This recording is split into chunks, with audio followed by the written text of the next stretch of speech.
With the really good middleweight fight rapidly approaching between Canelo Alvarez and Danny Jacobs, I think the main question is it possible for Danny Jacobs to win a decision?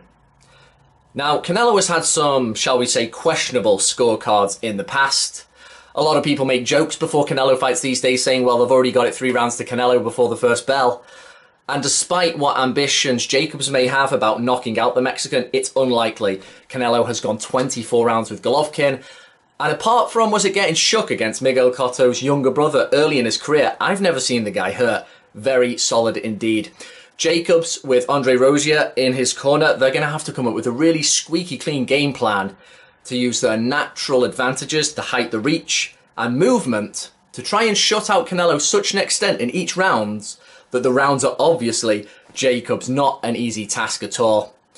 Now, when the fight was first originally announced, I did my quick little prediction. I feel generally that when they mix it, Canelo's superior accuracy and his defensive abilities, he's pretty tight at twisting, good on the counter. I think that's what's going to win him the day, legitimately, honestly, in a 12-round fight.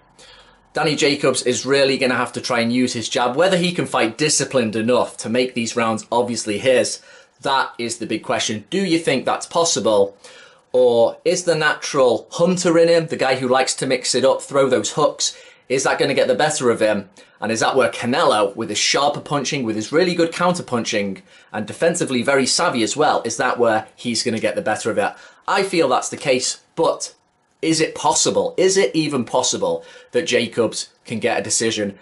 As we know, Canelo is going into this one as the big star. Technically, he's younger as well to boot.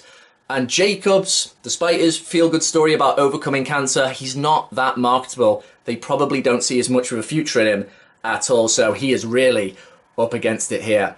What do you think? Is it even possible for the Miracle Man to get this decision?